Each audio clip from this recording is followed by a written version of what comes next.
you been down in the mothership? I have. I did Kill Tony out there. Oh, yeah. Yeah, that was fun. Bro, the success of Kill Tony, can we look at that for a second? It's crazy. He sold out Madison Square Garden. I think twice. Unbelievable. Yeah, from the belly room to that. I mean, it's fucking awesome. I mean, I usually watch it pretty much every Monday. It's like really, it's a very well structured show. And dude, one thing I'll say, the best sets that I've had on stage in a club this year were at the mothership. I think because there's no phones. Oh. So you know you're safe. Yeah. So your brain knows you're safe. And I think your brain is like more liable to do its best work if it knows that it's not going to be compromised or it can get something wrong. Yeah. You know? And acoustically, it sounds good too. Yeah. Yeah, it's great down there. It's fun, comfortable. But yeah, this Kill Tony's unbelievable. Dude, he had the other night I'm watching, there's 81,000 people watching at the same time. Oh, live? 81,000. Do you know how hard it is to get 81,000 people to do Instagram something? Live, I pull a dick out and I'm maybe at 3,000. Maybe. Yeah, that's crazy. Well, it's the biggest live podcast. It's fucking awesome. It's huge. It's kudos to him, man. It's launching careers. And I mean, kudos to Red Band. It's unbelievable. It's the Gong Show. Yeah. Yeah. And I mean, it's America's Got People. You know? But that's also what it is. It's like the Laugh Factory open mic got really weird for a while. Like when I was doing it early on in like 2015, it's like because people would fly in from Florida to be like, this is my one chance at making it in Hollywood. Yeah. So now I think Kill Tony's that where, it's a lot of Austin comics, but it's also people who are flying in from fucking Chugwater, Wyoming to be like, today's my day. Yeah. And it might be. Some people get up there and they're in front of a million people, 81,000 live, and they have no material. They're up there just like, I just wanted to say hi, Tony. But it's like, yeah, like you said, it's like America's Got Talent. You want to see people bomb. You want to see people do good. And the hilarity of it too is they give them 1 minute, right? Which you can't. It's impossible. It's so hard. Yeah. And then they get to rip the guy a fucking 11 new assholes for 20 minutes. Professional comedian versus a guy who was told he was funny at a gender reveal 6 months ago. I mean, the structure is like so in favor of Tony, and that's why. And Tony's so good at it. Tony is so fucking funny and quick with it. But yeah, to do a minute, like I was talking about doing 5 minutes at the arena show, a minute in front of like to get a premise out where people like right off the bat like you. I mean, dude. I mean, you've been a judge on it, right? Mm-hmm. How quiet the crowd gets when that person grabs a mic to start their minute. I mean, it is dead silent. I was right next to this guy. He was bombing. I could feel the pulse in his dick just shriveling up. I mean, dude, this guy went up and immediately insulted the crowd. And I just had like the secondhand embarrassment. You could feel everybody turn so quick on it. Dude, it's so quiet. tough. It's so the odds of you being successful, and then they literally rip. Yeah. They have no chill for anybody. Dude, go to the guy. I forget what he was wearing, but he had like a button-up T-shirt. Maybe you can scroll around and keep going. But he walks out and immediately insults the audience. And the thing with the show is like, this show is so big and their fans are so loyal that these people love Tony. They love the show. So you insult it. No, not that guy. He was actually really sweet. Looked like Johnny Sins. It might have been earlier. I wish I had the fucking Apple Provisions. Keep going. Wow, how would that help you right now? I could scroll at my face and fucking do a little thing and find it. Keep going. This guy opens and he literally insults the crowd and then just proceeds to eat shit for a minute. It's coming up. It might be after this guy. It's not. It might be after David. Yeah, I mean, it's launching careers. Like people are getting known. You know Cam Patterson? I want to go spend time with this him. guy. Go to the beginning of his set. So I love Cam. Cam's really funny. Yeah. Good dude.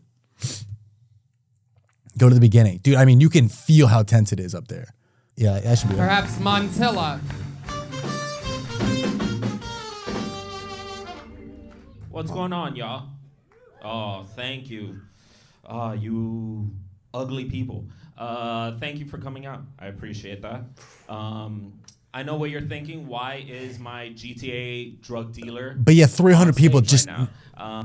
Because then you're just setting yourself up for just... You ugly people. Yeah. I wonder what inside of him made him think that was just good. So nervous. Yeah. And it is a roast show, so you're kind of like off the... Yeah, there's a blind dude there. Yeah. Yeah, they painted that one guy black. That guy didn't used to be black.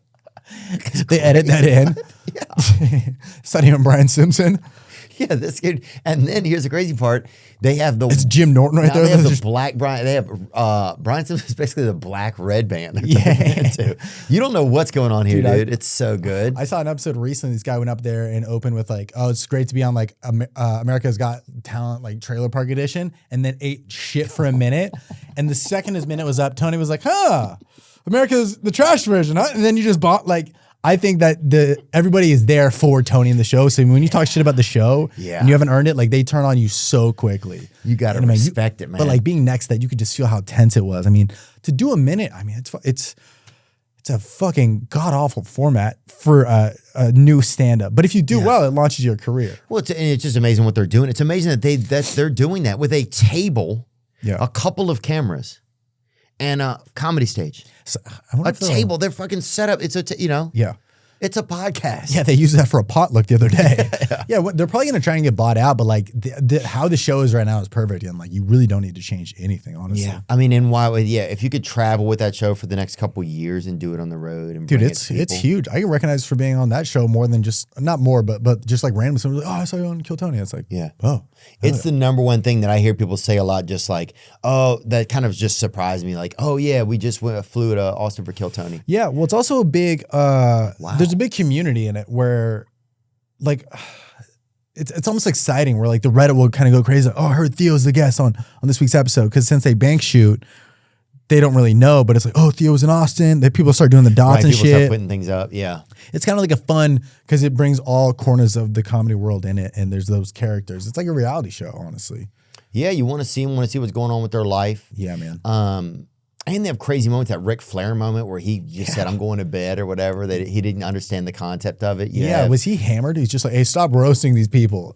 It's like Rick. I will never say anything bad about a veteran. I felt The guy's bad. That's like Tony's icon right there too. He loves Ric Flair. I was like, I'm not a veteran. He was like, I'm going to bed. There was one the other day with Mark Norman that was so funny, dude. There's It's some all great just good. moments on there. Yeah, that's Ric Flair leaving. Yeah, what else? Do you think about doing a film, or do you start to piece any stuff like that? I know you were talking about doing a TV show at one point. Yeah, I've pitched some stuff. I'm kind of working with a few people on something, but I think my main focus is anything that I can make. I don't want to be like, there's too many, I guess, roadblocks going to some of these. So I'll show interest. If somebody wants to work with me, I'll be like, hey, I'm down, but like, you got to come to me. Like, this is what I'm working on. So you got to like equal that or like meet me halfway, I think. Yeah. So I'm doing a lot of that, but really just trying to elevate what I'm already doing. Just shoot more sketches, put out more shit, try different formats. YouTube's in a weird place where it's like what they want is very different. It's very like sketch comedy. I wouldn't say it's dead, but it's not in the forefront. You know, people want to be talked to. You know, they want to like, you want to do stuff to a camera. Like, if I was doing a sketch, instead of being like me and you in the sketch, I would just do like POV, and then the camera is you just like talking to me, because people just want to be talked to. So I don't really know what the fuck is going on the internet. Like I think I do, and then I post something, and then a week later, it's not really that. So I don't really know. Yeah, it's tough to know. It's tough to know. And it's tough to know if it's just like a lull in the vibe that week of humanity, no or idea. if people are studying for exams, or people are taking away on vacation or something. Yeah, it's hard to big know what's up. Power outage in Little Rock. You never really know. Sometimes I think about going down to Austin, though, for a while. Yeah. Yeah, just because there is a sense, there's an energy down there that's exciting. It is exciting. You know, one fun, of my yeah. openers, Chance Willie, is moving down there from Nashville. Yeah. And there's just an energy there. It's like, yeah, it's fun. You go up in the green room, Ron White's sitting in there. Shane Gillis is there now. You know, Tim Dillon pops in and out. Would you ever get just like a small little like condo over there? Or you can just That's like, what I think I would probably do. Just Yeah, get a so you can house or, be- or a small house, or just something real. well, something. Nothing fancy or anything. Just a place where Yeah. I could go and be there and maybe try it for a month or two, you know?